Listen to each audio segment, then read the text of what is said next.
Anniversary. Yep, we're 20 years strong, still fighting for Kiwi families and the values that we all share, despite attempts by the state to muzzle us through deregistration. At Family First, we believe that strong marriages and families are foundational for a strong nation. For 20 years, we've been one of the leading pro-family and pro-life voices. We've played a key role in major public policy debates, including opposition to the anti-smacking law, the redefinition of marriage, the introduction of radical abortion laws, the flawed conversion therapy law, transgender ideology and radical sex education in schools, and the 2020 cannabis and euthanasia referendums. We've also become one of New Zealand's leading new media commentators.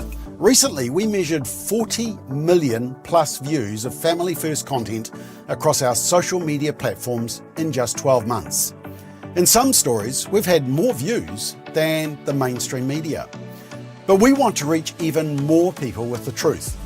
Here's how you can help us grow even stronger.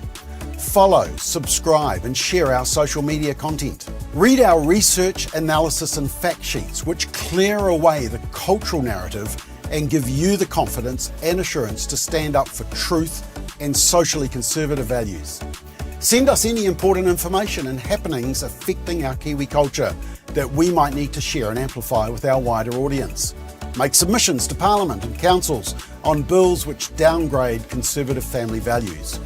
But most importantly, at this special point in our existence, could I be slightly forward and ask for a birthday present?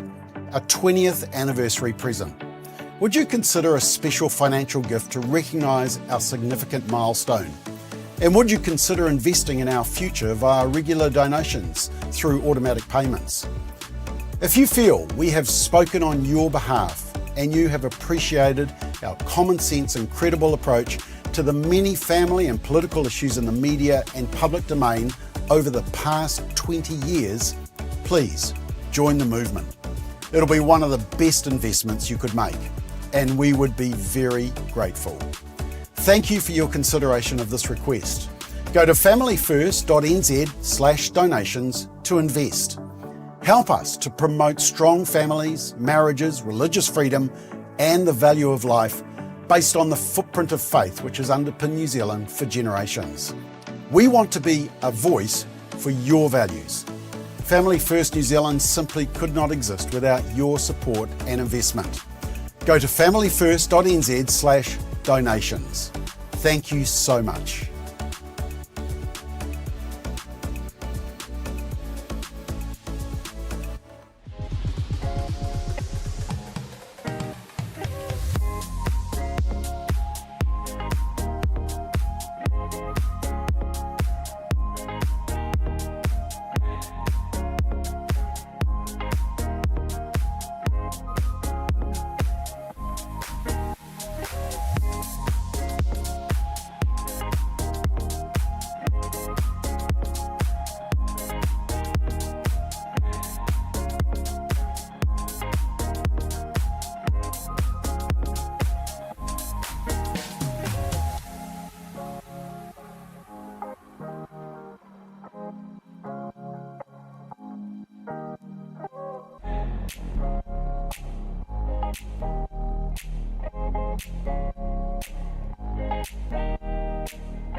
Good morning, everyone. Welcome to Solid Ground with me, Simon O'Connor, where we talk, well, the issues of the day, things which have caught my attention, culturally, politically, socially, events here in New Zealand, events around the world, where there is a lot of them at the moment. So I've just seen a comment come through, which is quite funny, which actually a good segue. This is a live show. and this is streaming across all sorts of platforms. But if you are on the likes of the Family First YouTube channel or Family First's Facebook page, know that you can comment live to me here in the studio. And of course, that can be questions on anything I'm discussing, comments, but obviously too, if you've got an issue that's burning in your mind or something you want me to address, put those in the comments. I'll do my best. I can't promise, but I'll do my best to engage them. I've already seen comments coming through asking how the stream is today. So as a very quick heads up, I've been having a little bit of trouble over the last week of actually getting this program out without any glitches. So it's my hope that we will have that sorted today, partly because I'm in a different location, partly because I think myself and the tech crew are beginning to understand what's going on. So it doesn't seem to be a software issue at this point. It doesn't even seem to be, if you will, an internet issue. We don't think. It might be that I just overloaded the production suite and my little laptop, which runs it, can't cope. So when I'm sharing videos and pictures with you all, the more and more I put into the production system, the more the system gets overwhelmed. So we'll see how it goes. We'll see how it goes. Obviously, if it drops out today, we've got big problems because I've wired it in. I'm no longer on Wi-Fi. I have reduced the number of tiles that I have in the system. It is crazy. So I am hoping against hope. But look, as you know, just a quick good morning. I can see some of the regulars here to Darren and Lynette. Good morning. Edmund, lovely to have you along as always. Jackie, lovely to have you there as well. Jolly good morning to all. That's marvellous. Good morning, Harrison. Lovely to have you as well, which is good. Rosie. Oh, it's wet and well, I'll share a photo of where I am at the moment. Absolutely stunning. Robin, good morning to you. It's lovely to have you as well. Claire, there in Diamond Harbour. Beautiful part of the world. Somebody Green saying they barely pay attention to local politics. Well, if I was being a bit facetious, at one level there's so much going on in the world, and two, things are relatively quiet here, almost bordering on boring, which is unfortunate. Annette, good morning to you. Lovely to have you along. And Samuel, good morning. I say lovely to have everyone here. I'm broadcasting from a different location today. This is my view, not literally at the moment, but this is the view. I went out early this morning to grab a coffee, and where I am, which is basically Tauranga, so I've given out my location. Now I'm in Tauranga, and it's just a stunning day down here. So this is my view when I step out of the studio. Just amazing. And good morning to NZ. Nita, lovely to have you along. It's only actually when I started my work at RCR did I realise just how many people are involved in the knitting community. It's amazing. So anyway, there we go. I'm just making everyone jealous, which is probably not a good thing to have done. But yeah, that's me this morning. Look, there's a lot to talk about, but I think the most significant, of course, is the ceasefire agreement of sorts. The ceasefire agreement of sorts, which was announced yesterday. Look, we could get into this for hours, so I'll probably be somewhat cursory on it. I mean, you're welcome to give your thoughts in the comments. I probably won't get to each of them, but I can see different people commenting already that this is a mistake. And I have to say, I'm not sure so much for me it's a mistake. I just don't think it's going to hold, and I think either side misunderstands each other. And I think certainly I've been trying to write a Substack on this, but events are moving so fast that it's already getting behind. But long and short, the ceasefire is already cracking. The Iranians have, well, basically the ceasefire was between the US, Israel, and Iran. Iran is unhappy that Israel continues to strike Hezbollah in Lebanon, a terrorist group, and have closed the Strait of Hormuz again. So Iran is saying, hey, look, we want our mates in Lebanon to be part of this ceasefire agreement. Now, Israel and America are not having a bar of that. We also know the Iranians have continued to fire missiles and drones at various Gulf states like Bahrain and the UAE, the United Arab Emirates, since the ceasefire started. So it's exceptionally fragile. Either side, or both sides, are claiming a victory of sorts, as you'd expect. Every side's going to do that. But I'm just struck too by how a lot of the commentary at the moment is really falling into that usual progressive narrative that so many of us have become very used to. And the progressive narrative, drawn from a cultural Marxist approach, is basically there's always a victim and there's always an oppressor.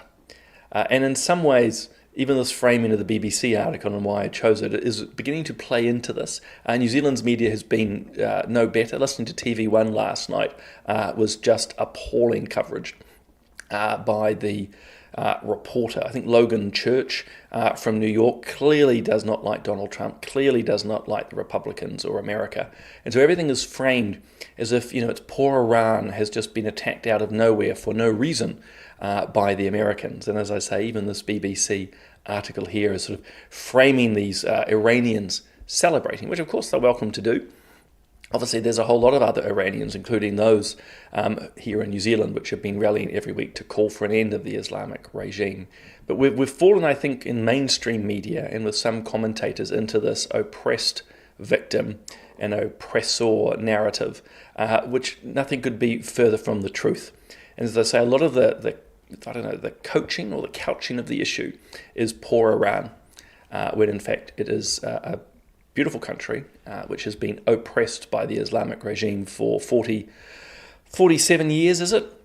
Almost 50 years of these tyrannical religious nutcases who have, as Iranians here in New Zealand have said to me, have basically held the country hostage, has taken the wealth of their oil reserves to pursue a nuclear program and to militarize in the Middle East. Never forget, Iran is behind all the terrorist proxies like Hezbollah in Lebanon, Hamas in Gaza, the Houthis in Yemen, and beyond. Now, of course, we can discuss whether that was the right thing of America and Israel to do to attack. That's a perfectly valid discussion. But I've not been surprised but disappointed just how so much of this has been couched as it just came out of nowhere. In fact, that was one of the lines last night by this TV1 reporter giving his rather ignorant opinion that America just decided to attack, as if Donald Trump and the Americans just woke up one morning and said, oh, well, let's just hit Iran for the fun of it. As I say, there's a huge amount of context there. I mean, as NZ Knit is saying, because it's caught my eye, the TV 1 and 3 news are both abysmal. I find they are, and I'm going to share a little piece somewhat related out of TV1 last night as well, where it turns out the mainstream media now can't even talk about Islamic terrorism or the likes of ISIS. In fact, they need to go further and act as apologists for it. Fourth Adam's right, Iran is the oppressor. And as I say, we can have a nuanced discussion with people of whether or not this war, this conflict is right, whether it's just. I know there's lots of debate about that. But I think what is without doubt, is just how horrific the Iranian regime is. So as I say, there's a ceasefire. We should be pleased about that to an extent, as I said at the start, because will it hold? It's already cracking. The 10 points the Iranians are demanding are clearly unacceptable to the Americans, and the 15 points the Americans have put to the Iranians are clearly going to be unacceptable to them. And so look, it's going to be very fragile, and we need to also remember, I think, this very important element. The Islamic regime does not represent the Iranian people. The Iranian people are controlled by this Islamic regime, which are no better than a death cult. They have no concern about killing others, as we've seen in recent months, where they killed over 30,000, almost 40,000 of their own civilians who had been protesting over the state of the economy. They have no concern about spreading terror and death around the world, and certainly in the Middle East. And their religious belief is also accepting of their own death. They want to bring about a new just world, and death is the vehicle. And whether Trump and his advisors have factored this in, I don't know, because as I've been trying to write in the Substack, and if I get it published today, I will, if we fail to understand the religious drivers of the Islamic Republic, we're going to fail to be able to address them appropriately. They are a death cult. They embrace death. They see death as a vehicle for change and a move towards justice. So, to me, someone who comes from a very different theological and political background, makes no sense. But when we think their way, you can understand that they're not going to be stepping back from this. This is the Islamic regime anytime soon. Speaking of that, I'm just going to share this video with you as well. This is from TV1 last night. This has got nothing to do with Iran. This is to do with a terrorist attack in Türkiye. and just listen to how TV1 chooses to frame it. To Turkey, a gunfight outside the Israeli consulate in Istanbul has left one of the attackers dead and 2 other gunmen wounded. No Israeli staff were at the office tower at the time. Turkey's president condemned what he calls the heinous terrorist attack. Officials say one of the suspects has ties to an organisation that exploits religion. So it's that bit at the end, an organisation that exploits religion. Look, 2 quick points on that. One, it seems our mainstream media here in New Zealand, and certainly TV1, can no longer say the word ISIS. They can no longer say Islamic terrorism. And secondly, they are already running interference by trying to make a point that these terrorists, these attackers, were exploiting a religion. So they're trying to defend a religious tradition and say that this terrorist action has nothing to do with it. Unfortunately, that is not the case. This is one of the things that we're grappling around the globe at the moment, that a lot of this terrorism is inspired from Islam. That doesn't make all of Islam bad, it doesn't make all Muslims bad, but they are not exploiting religion, they are carrying out their religious traditions. It's very, very clear in the Quran what they're meant to do. And so this is again, well, basically it's the media trying to lie to you. And I know this is a very delicate topic. It can be very dangerous for some people to even talk about. But if we cannot talk clearly about what is happening, who is involved and what is motivating them, then we can never properly address things. And when the likes of TV1, as I said, tries to run interference, tries to make, in this case, a theological point which they have no understanding of, they are deliberately obscuring the facts and the reality. Various religions have various people who adhere to the beliefs in different ways. To say the likes of ISIS are just exploiting religion is wrong, patently wrong. They are just following, in this case, Islam, far more rigidly and to the letter. It's what inspires so many terrorist attacks around the world. It's just terrible. It is just terrible. Anyway, hey, I touched on this on Tuesday. This is the Finnish study around people with gender dysphoria, so particularly young people. And long and short, Finland, and I said it on Tuesday, but because the stream was breaking up quite a bit, I thought I'd retouch on it, because this is really not only breaking news, but highly, highly significant. So when it comes to transgender issues, and certainly the activists like Partha here in New Zealand or WPATH overseas, those pushing young people onto puberty blockers, cross-sex hormones, and surgeries. One of the 2 tropes, 2 angles they often come at it is one, there's a higher suicide rate if you do not intervene with these young people. And they also say that by using puberty blockers, cross-sex hormones and so forth, the mental health of people improves. Well, these Finnish studies have blown those 2 ideas, those 2 lies completely out of the water. Now, why Finland's remarkable is that they hold quite in-depth longitudinal records on people in Finland. And so these professors, these academics have been able to go back and look at the history of thousands of people in Finland, and in this case around their mental health journey.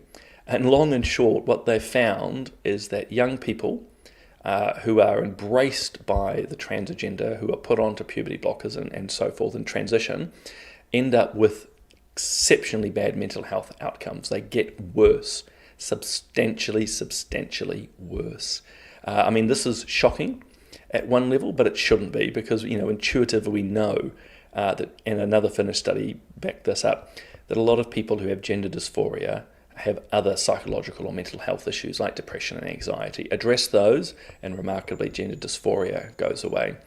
So these Finnish professors have said, look, mental health gets worse by transitioning children. We're actually better off having psychological interventions to help the young person, particularly through puberty. And a second study, which was done, and I talked about it prior, put to bed the suicide trope as well, as you'd expect. As people transition and their mental health gets worse, you're going to see higher suicide rates. So it's absolutely tragic, but let's hope that this study gets picked up. It hasn't been, of course, by mainstream media. They won't tell you about it, which is one of the reasons Bob and I run these shows. I can see a lot of talking about it on X as well, just trying to point out This is the reality. And, we're meant to safeguard children. We're meant to care for children. And so the idea of transitioning them via puberty blockers, cross-sex hormones, it's not a good thing at all. Get off these puberty blockers, get them off the cross-sex hormones and give them the psychological care they need. And in turn, their mental health will improve. It's a no-brainer. Hey, turning to New Zealand. So last week, the Parliament, we think here at Family First, sadly voted to ease the selling of alcohol, restrictions around the selling of alcohol on 4 days of the year.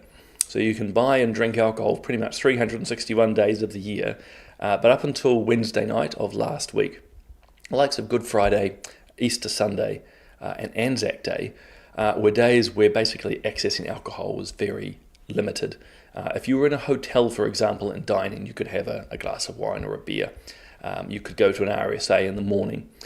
Bars could not open. But because of the work of a Labour MP, Karen McAnulty, and an ACT MP, Cameron Luxton, not to be confused with Luxon, they've pushed through a bill which, I think wrongly the majority of Parliament supported, to firstly say it's perfectly acceptable for all these hotels and places to be selling booze all through the days of the likes of Anzac Day and Easter Sunday.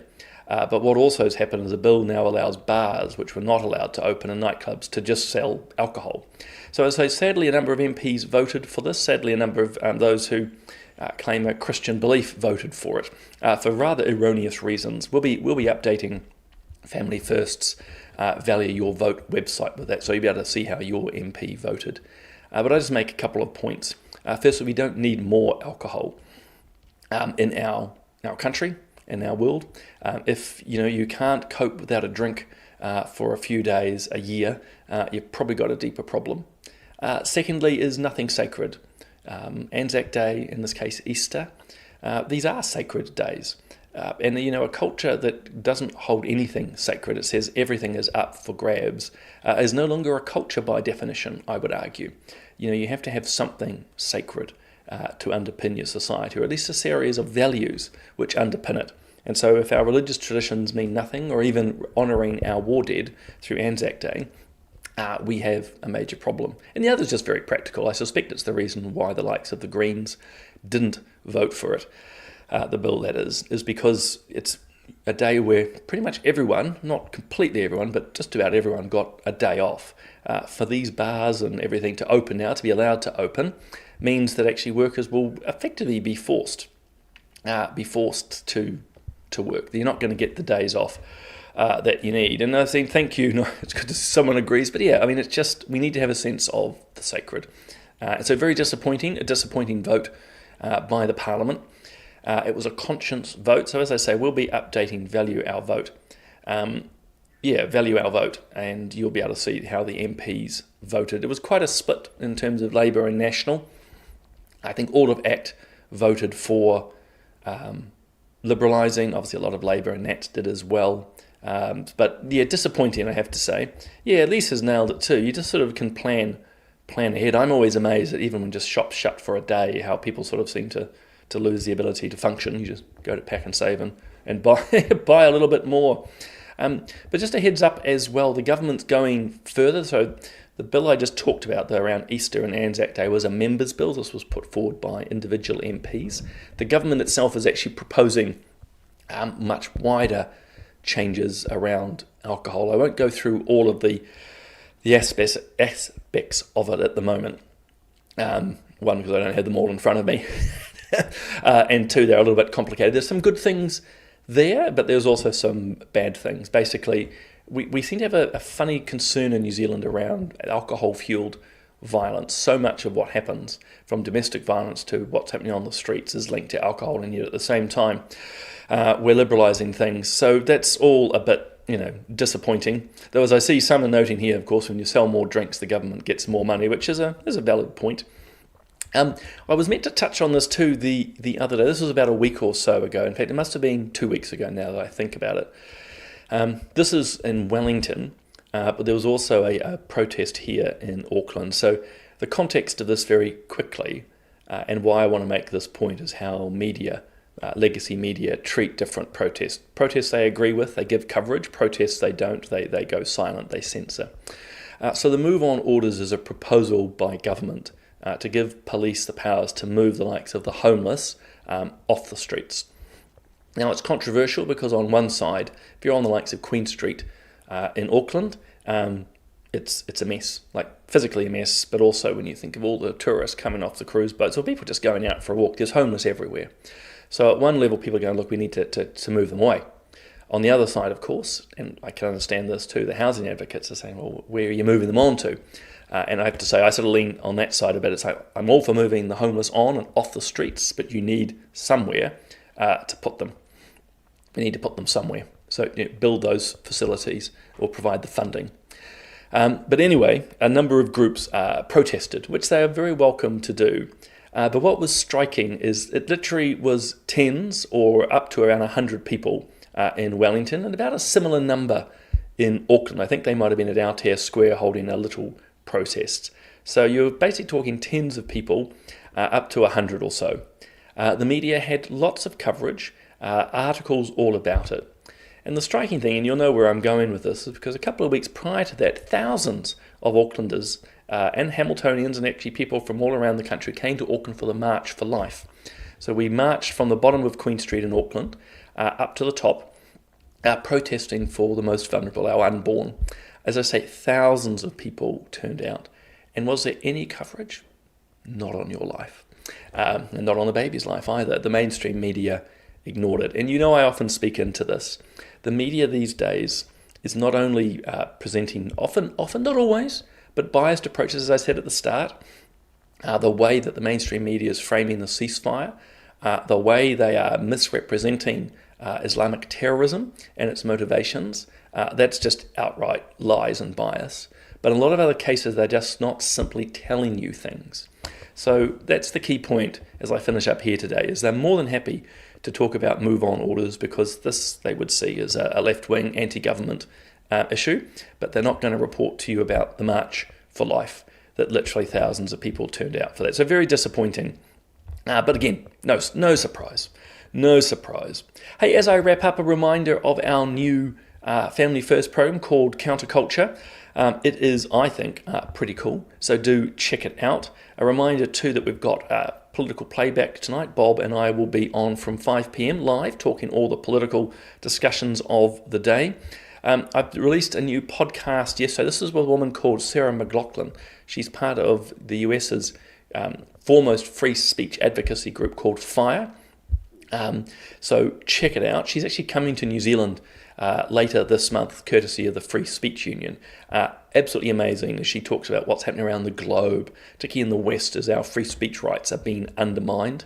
If you want to hear more around Iran, jump over to RCR, my show. There I sat down with Gilda Kirkpatrick. She's a Persian or an Iranian New Zealander, very vocal into this space and gives you a really deep insight to how the Islamic regime operates and treats its own people. So check that out. And as always, Bob and I are always busy doing our Substacks. Bob, far more prolific than I. So check that out. Go and see what he's writing and saying as myself, if you want.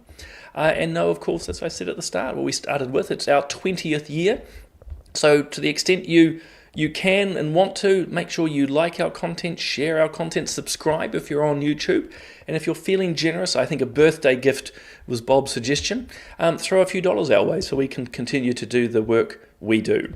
But guys, I can see piles and piles of comments having come through. I will have to check those out after this. But I hope you have a wonderful day. I'm going to go and head out to enjoy this a little bit more. I better do some work, but to enjoy this amazing planet we live on. But again, have a wonderful day. See those of you who can make political playback at 5 o'clock, and I will see you all again next Tuesday.